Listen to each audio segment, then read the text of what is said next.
Hey guys, Leah Hill here with Harvest Hills Ranch, and today I'm going to show you how I cook mustard greens.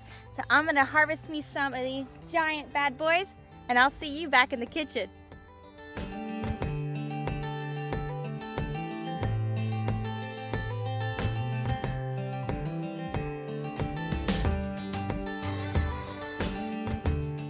All right, here we go. Let's head off to the kitchen. Hey guys, welcome to my kitchen. Let's get started. So first of all, I went ahead and chopped 2 medium-sized onions. We're gonna get this in the skillet. There we go. I'm going to add about 1 tablespoon, sorry the jar's a little slippery, of olive oil. About 6 turns of the pepper shaker, or grinder. About 1 teaspoon of pink Himalayan sea salt. All right, so I got that on high. And I'm just gonna make sure there's enough olive oil in here to coat the onions. This thing's heavy. All right, voila.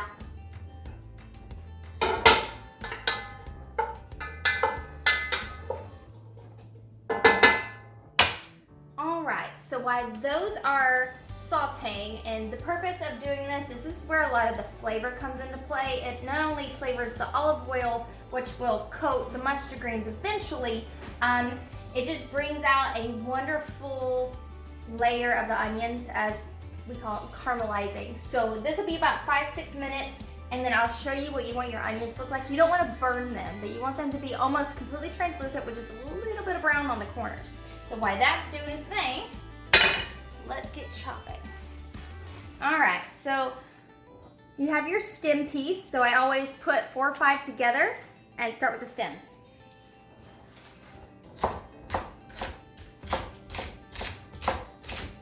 And I'm gonna try not to set these leaves on fire. One bad thing about propane.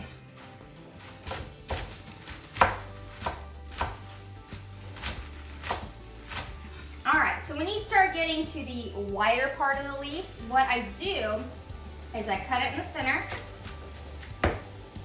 refold them on top of each other, and then just slice. That way you're getting 4 cuts at once versus having to literally cut them 4 times.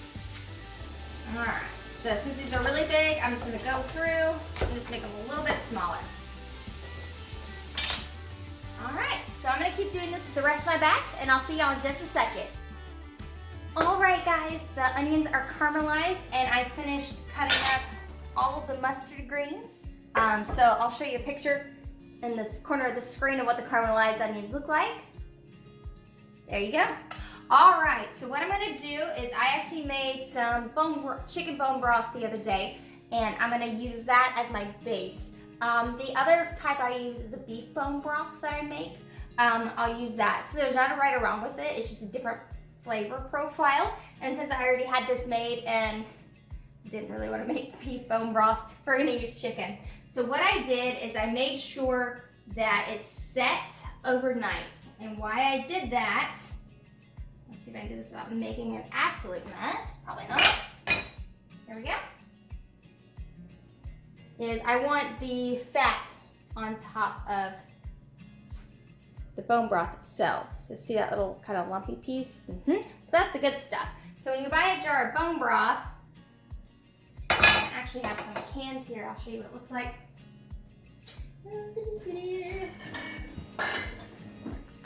You'll see this nice layer right on top. It's called schmish, and I know I'm saying that probably wrong, but I've never found the proper pronunciation, so I apologize if it's wrong. So this is just the chicken fat on top. Kind of the same thing when you do beef broth.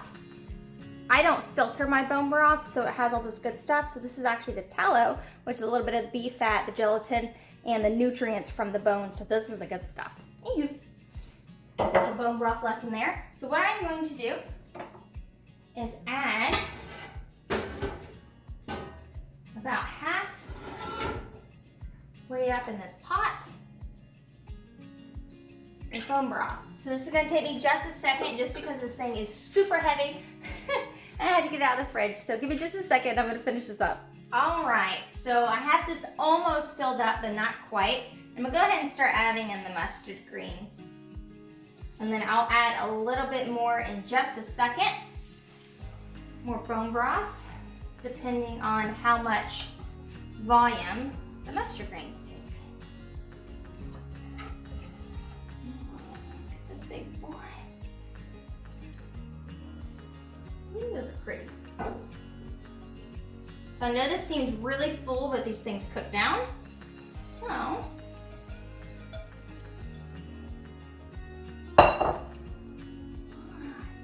goodies.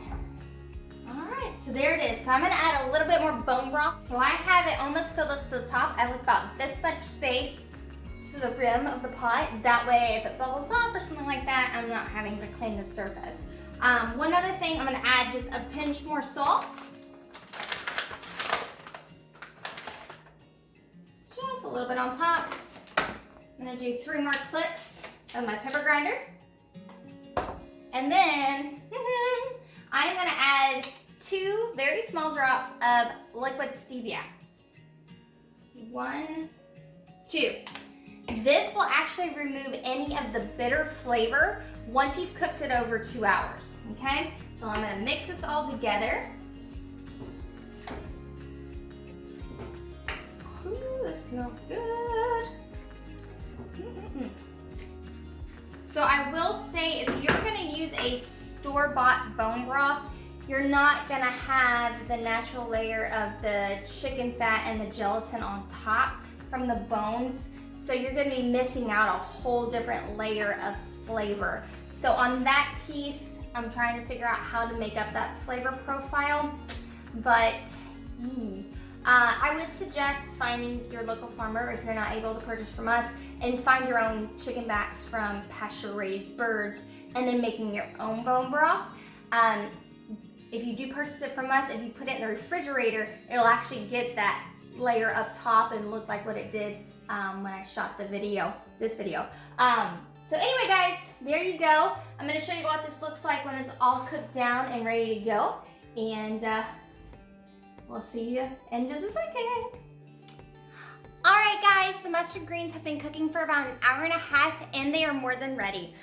The longer you cook them, the more of the little bit of the bitter flavor comes out. But with this particular variety, it wasn't really that bitter to begin with. And I did add that little drop of stevia in there, and it cuts it all out. So that's my secret. You could share it. Anyway, guys, so I'm gonna take the lid off. And let's taste test it.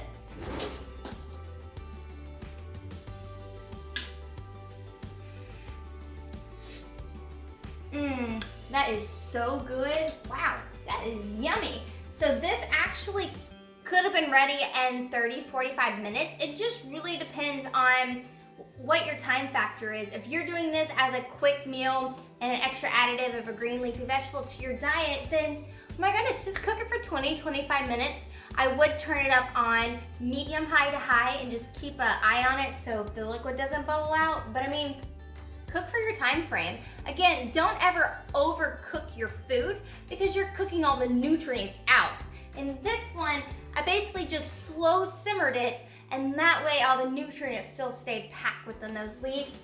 And also it's absorbing all that goodness from the bone broth. So thank you so much for taking the time to come to my kitchen. I really enjoy y'all, the comments and the interaction we have. So these are available on the store. And this pot would be 2 orders worth on there, so just kind of a gauge of what you're getting. So we don't do things by weight, and the reason we don't is because we let our vegetables grow so they have optimal nutrition and their flavor profile finishes. A lot of the things you get at the grocery store, they have to be a certain size, they have to look a certain way, and they have to be harvested at a certain time, even if it's not ready yet, and that's what we're consuming. So you're not getting the full flavor profile, you're not getting the full benefits of all the added nutrition that it can take up from the soil. So I like to say, from soil to soul, we make the body whole. Anyway, guys, I am starving, so it's time to eat dinner. I'm gonna go grab Dr. Hill off the tractor. It is pitch black dark, but he is out there working. He never stops. So anyway, guys, thank you. Happy eating, best in health, and I'll see y'all next time. Bye, guys.